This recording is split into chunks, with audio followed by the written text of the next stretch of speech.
Hi guys, it's Laura. Thanks for watching and welcome back to my channel. So in my last video I have shown you how I measured my husband in order to determine what size of a sewing pattern I will need for his new winter coat. And today I would like to go over a few things when it comes to tracing out the pattern. Now I am using border style magazines, so I don't know what kind of patterns you are using, so it might be a little bit different, but I will explain everything I know and everything that I think might be useful for you. And if you want to know how I traced out the pattern, what markings do I put on the pattern, and how I store my patterns, then please keep watching. The pattern that I'm using is a border style pattern. It's from a magazine, but they also have online patterns. You can download some, and I think you can also order some. And here in the magazine they always have an overview where they have a sketch of each piece, and then they have the size overview and it shows what type of line each size will have. Now the size that I'm going to be using is the size 54, which has a straight thick line. Each of the pieces has different little signs, like little brackets or little lines somewhere and arrows, and you want to copy these as well because they always have a meaning. Like it could be like here there are little crosses and a line. The line marks the middle and the little crosses mark where the buttons are supposed to be. Or on the sleeve you have here this little line, that means that's the front. The arrow shows the direction of a pattern on the fabric, or like the direction basically of the fabric. Like you have a sheet of fabric and this goes like towards the, like it aligns with the length of the fabric. I don't know if that's understandable. Here you have, for example, a little bracket. This is where the pocket will go, and then you have here again the little signs for the button closure. There's a special closure for this duffel coat. And then you have here this interrupted line, which means this is the middle. You have to fold the fabric in the middle and so on. So pay attention to these little signs and copy them as well, because they are going to be very useful when you will start making your piece.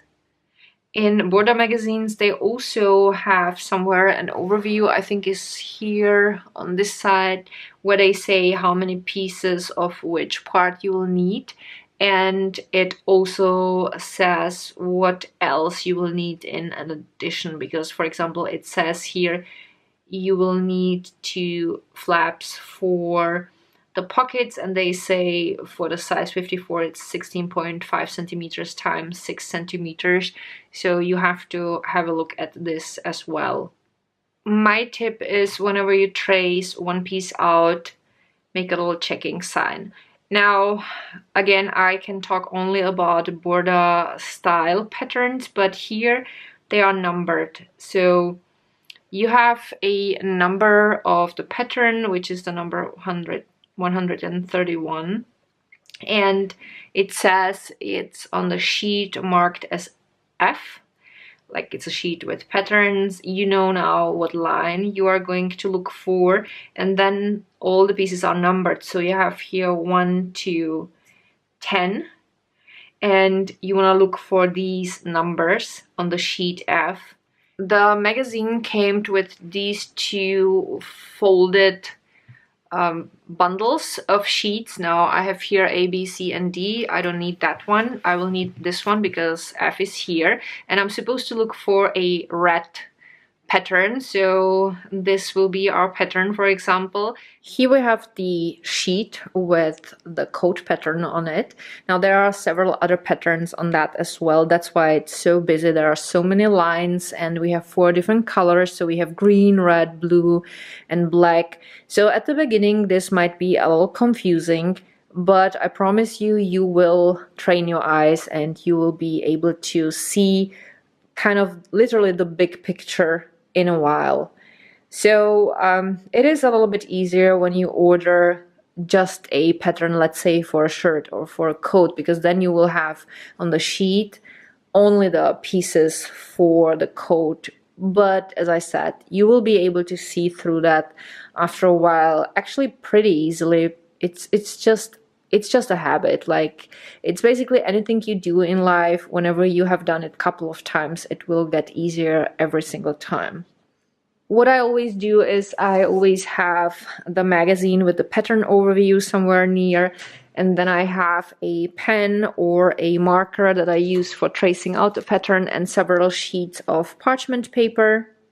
Now it says here red pattern, and I need the thick line, and I'm looking for pieces that are marked with 1 to 10. Now on each edge of the pattern there are numbers, and they indicate where the pieces are located. So for example, here it says 8, and I have right here the piece numbered 8. It says 2, and I have the piece 2 here. It says also 9, so I have to look for it. It's a little bit further here, but I will find it over here. So as I said, you just have to train your eyes. I always find it easier to step back a little bit. So now, for example, the piece numbered 9 is actually a piece for a hood. And that's why it's also easier to have the pattern overview at hand, because you can clearly see what shape the piece that you're looking for it should have. Now you can see it's just the half of the hood, and we have it over here. In order to save paper and also money, I always have some leftover parchment paper, which I will use for the smaller pieces, for example, for this collar stand and stuff like that. So let's start with the hood. So I will place the parchment paper as efficiently as possible on the hood, and I will flatten it as nicely as possible. And then I will start tracing out the shape of the hood and also all the markings that there are. There are also little numbers next to it. So there's, for example, number 9. So I will mark it as well. And you just have to make sure that you follow the right line for your size. And there's also markings, so you just have to make sure that you have the right markings there as well.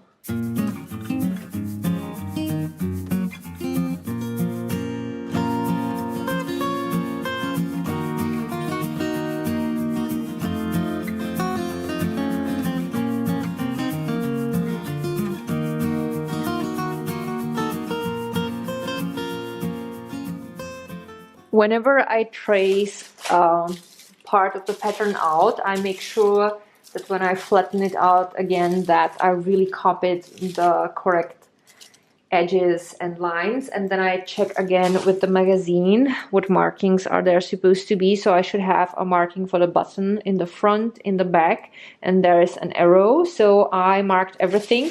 What I also like to do is to write on the pattern piece what it is. So it's the hood, and it's the part number 9. And I personally like also marking the magazine. So it's for the magazine from October 2005. And I also like writing down the size in case I would want to trace out the pattern in different sizes. So this is size 54. And I will continue doing so with the rest of the pieces. I don't think it's necessary to show you every single piece. And I will cut the pattern out. Now, these patterns are without seam allowance, which means when I will be sewing, I will have to account for seam allowance around every single edge.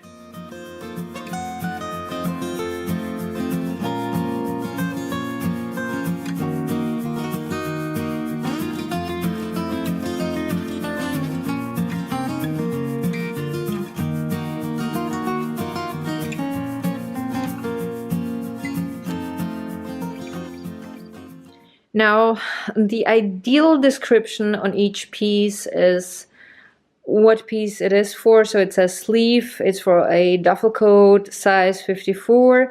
Then I have the number of the pattern. Then I have the number and the year of the magazine. And then it also says which part of the pattern overview it is. And I also usually write down how many times I need it. So I will obviously need 2 sleeves. So I have written down times 2. I traced out all the necessary pattern pieces. Each of them has an exact description, and I have here an envelope with a sketch of the duffel coat, and again with the description. It says duffel coat size 54, the number of the pattern, and what magazine is the pattern from. So I will fold all the pieces nicely and I will put them inside of this envelope. This is how I store my patterns.